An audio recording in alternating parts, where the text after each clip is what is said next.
नमस्कार, आप सभी का स्वागत है और आप देख रहे हैं एएनबी न्यूज। मैं हूं आपके साथ सोनम कुर्द। तो चलिए शुरुआत करते हैं आज के बुलेटिन की। जयपुर में मध्य प्रदेश के मुख्यमंत्री मोहन यादव ने राजस्थान के मुख्यमंत्री भजनलाल शर्मा से उनके आवास पर मुलाकात की। ये मुलाकात राज्य और केंद्र सरकार के बीच बेहतर समन्वय की दिशा में एक बड़ा कदम हो सकती है।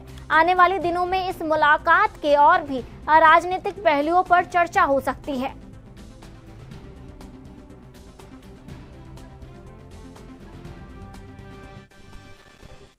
जयपुर में Rajasthan Digifest tie global summit 2026 में मध्य प्रदेश के मुख्यमंत्री मोहन यादव ने प्रधानमंत्री नरेंद्र मोदी के नेतृत्व में देश के आईटी और अन्य सेक्टरों में हो रही तरक्की पर बात की है। उन्होंने कहा है कि मध्य प्रदेश और राजस्थान की साझा विरासत और विकास महत्वपूर्ण है और इन दोनों राज्यों के लोगों को रोजगार के अवसर देने के लिए तकनीकी क्षेत्र में विकास की आवश्यकता है।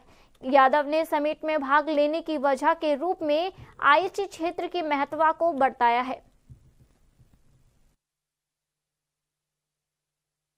राजस्थान टाई ग्लोबल समिट के अवसर पर मैं आज राजस्थान आया हूं और यशस्वी प्रधानमंत्री के नेतृत्व में जिस प्रकार से आईटी के सेक्टर सहित सभी सेक्टर में देश आगे बढ़ रहा है और ऐसे बढ़ते समय में हमारे राजस्थान और मध्य प्रदेश तो भाई भाई है, दोनों का सभ्यता का इतिहास भी साझा है और अभी थोड़े दिन पहले हमने माननीय प्रधानमंत्री जी की मौजूदगी में काली सिंध पार्वती चंबल योजना पे भी साझा काम कर रहे हैं। तो ऐसे में साझा विरासत भी है, साझा विकास भी है और यहाँ भी हमारे मित्रों को रोजगार मिले और मध्य प्रदेश में भी रोजगार मिले, इसलिए तकनीक के दौर में आईटी का विशेष महत्व है।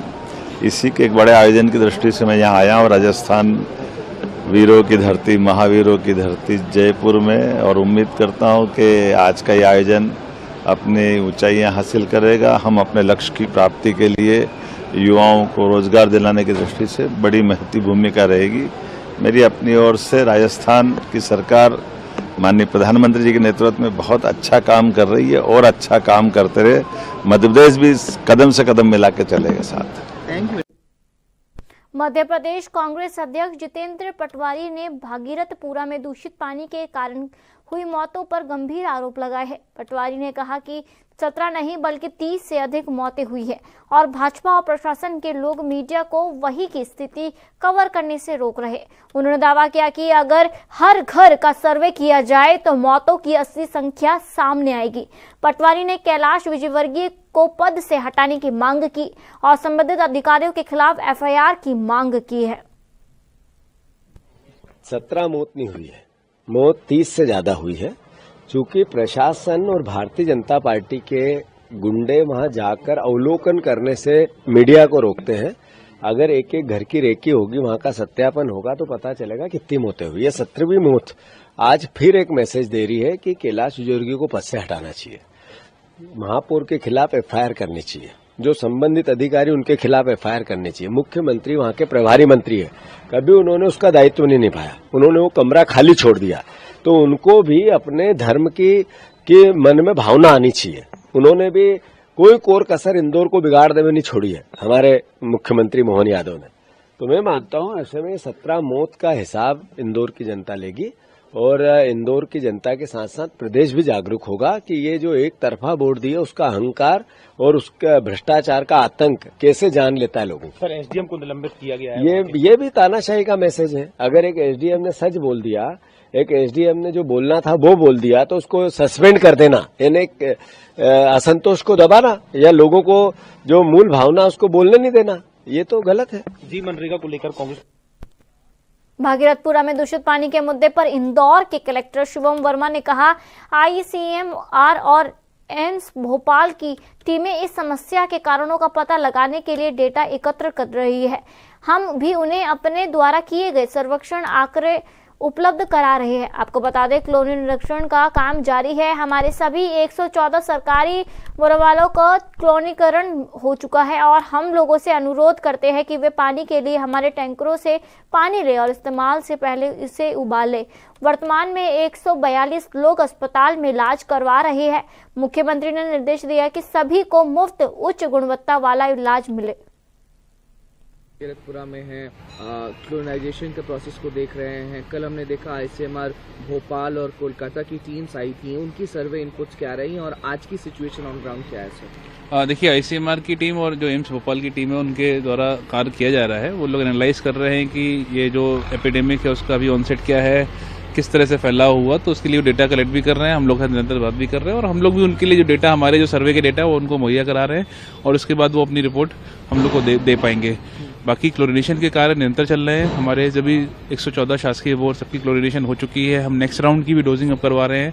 जितने प्राइवेट करीब 400 बोरिंग है उसमें भी अधिकांश को हम लोगों ने वो क्लोरिनेट कर दिया है। कुछ जगहों पर जहाँ पे बोरिंग स्लैब के अंदर थे उनको भी स्लैब को हम लोग तोड़ के हटा के वहाँ भी हम लोग क्लोरिनेशन कर रहे हैं और इसका अगले राउंड भी इसके क्लोरिनेशन के जहाँ हो चुके हैं पहले, अगले राउंड भी शुरू हो रहे हैं। वहाँ पे एक मार्कअप भी लगा रहे हैं हम लोग कि किस तारीख को क्लोरिनेशन किया, ताकि वो फर्दर जो राउंड्स हो उसका रिकॉर्ड रख सके और इन सबको जियो टैग भी करा रहे हैं। हम लोगों को इसके बाद भी सभी लोग को ये रिक्वेस्ट कर रहे हैं कि आप सभी लोग हमारे टैंकर के पानी का उपयोग करें पीने के लिए और उसको उबाल के 10 मिनट उबाल कर पिएं। इसके लिए भी निरंतर IC चल रहा है हमारा। और अब अगला प्रयास यही है कि आपने देखा होगा इन सभी घरों में हम लोग के छोटे छोटे हॉट टैंक्स बने हुए हैं घर के सामने, जिसका उपयोग हम लोग नॉन ड्रिंकिंग पानी के रूप में करते हैं। तो आज इनका भी जो क्लोरिनेशन का अभियान है वो भी चल रहा है, ताकि इसको भी हम लोग पानी को स्वच्छ करके। कबीरधाम में 2026 के यातायात माह का भव्य शुभारंभ पुलिस अधीक्षक धर्मेंद्र सिंह के मुख्य अतिथि में वीर सावरकर भवन में हुआ। कार्यक्रम में जनप्रतिनिधिगण, पत्रकार बंधु और पुलिस विभाग के अधिकारी मौजूद रहे। पुलिस अधीक्षक ने सड़क दुर्घटनाओं में कमी लाने और नागरिकों में यातायात नियमों के प्रति जागरूकता बढ़ाने का आह्वान किया। इसके बाद हेलमेट जागरूकता बाइक रैली का आयोजन किया गया, जिसमें पुलिस अधीक्षक समेत अधिकारी और पुलिस कर्मियों ने भाग लिया। रैली में नागरिकों को सुरक्षित वाहन संचालन और यातायात नियमों का पालन करने का संदेश दिया गया।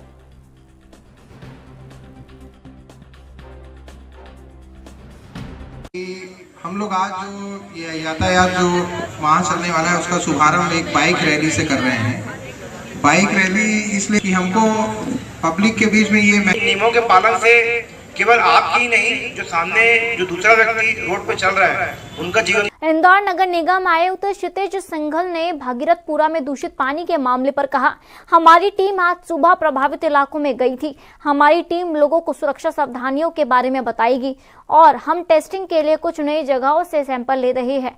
हमने पहले ही सभी सार्वजनिक स्थल स्रोतों में क्लोरिनेशन कर दिया है और अगले 7 दिनों तक हर दूसरे दिन क्लोरिनेशन जारी रहेंगे। हमने प्राइवेट बोरवेल में भी क्लोरिनेशन के निर्देश दिए हैं। समीक्षण का सही पॉइंट अभी स्पष्ट नहीं हो पाया, लेकिन हम सैंपल ले रहे हैं। क्या कुछ डायरेक्शन अब जो देखिए, सवेरे से कलेक्टर सर, हमारी पूरी टीम, सभी लोग विजिट पे थे। कुछ वार्ड जो कंसर्न एरियाज हैं, अफेक्टेड एरियाज हैं, उनका विजिट भी किया है, लोगों से चर्चा भी की है। वाटर सप्लाई को लेके जो उनको एहतियात बरतना है उसके बारे में भी उनको बताया है और साथ ही कुछ जो प्रॉब्लम्स थी, कहीं कोई सिम्टम्स तो नहीं आ रहे हैं किसी को, उसके बारे में बात की थी। जो हमारी टीम्स हैं IC से के संबंधित जो लोगों को जिनको समझाना है, एक बार बताना है कैसे क्या सेफ्टी प्रिकॉशंस उनको रखने हैं, वो भी जा चुकी है। और आज अभी हम लोगों ने जो सैंपल्स की टेस्टिंग फिर से हमने सोचा है कुछ और नई लोकेशन से हम लोग सैंपल्स आज लेंगे, तो वो भी हमारी जो वाटर सप्लाई की टीम है आज उनको डेमो देके और उनकी भी टेस्टिंग हम करा रहे हैं। म्युनिसिपल कॉर्पोरेशन क्या इस तरीके की भी कोई तैयारी कर रहा है कि जन जागरूकता अभियान लोगों के बीच में चलाया जाए, जिससे वो कंटामिनेटेड वाटर से फर्दर भी बच सके?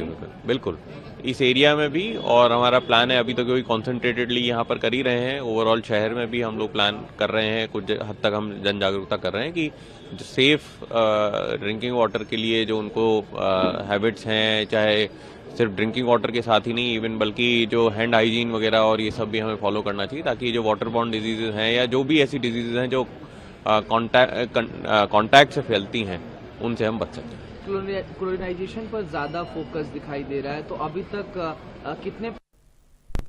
सरगुजा जिले में इन दिनों शीतलहर का असर बढ़ता जा रहा है। मेरपाट में तो बर्फ की चादर जमी हुई है, जबकि अन्य इलाकों में कोहरे ने शहर को ढक दिया है, जहां न्यूनतम तापमान 1 डिग्री सेल्सियस तक पहुंच चुका है, जबकि अंबिकापुर में सुबह का तापमान 3 डिग्री तक पहुंचा। घने कोहरे के कारण विजिबिलिटी कम हो गई है, जिससे वाहन रफ्तार धीमी कर रहे लोग अब गर्म कपड़े और अलाव का सहारा ले रहे हैं।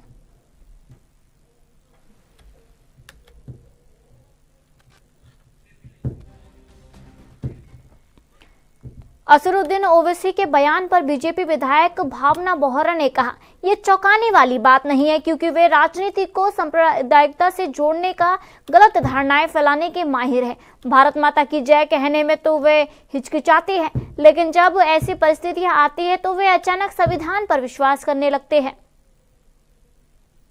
उम्र होने के बाद युवक जो है वयस्क होने के बाद अपना निर्णय ले सकते हैं। हमारी निर्णय उसमें क्या होगी, अगर देश में भारतीय जनता पार्टी की सरकार बहुत सारे राज्यों में अगर लव जिहाद हो रहा है तो संसद पे आंकड़े पेश करें। और देखिए, ओवैसी का ये बयान कोई चौंकाने वाला नहीं है क्योंकि इसमें उनको महारत हासिल है कि किस तरीके से राजनीति को किसी सामाजिक रूप से ले जा करके समाज पे दबाव बनाया जा रहा है। इस तरीके से जो बातों को मुड़ना उनकी ये पुरानी आदत रही है। जब भारत माता की जय की बात आती है तो संविधान में कहते हैं कि भारत माता की जय बोलना कहीं लिखा नहीं है, लेकिन जब इस तरह की घटनाएं होती हैं तो उनका अचानक से संविधान पे विश्वास जाग जाता है। तो वैसे की ये आदत जो है वो पुरानी है, कोई नई आदत नहीं है उनकी।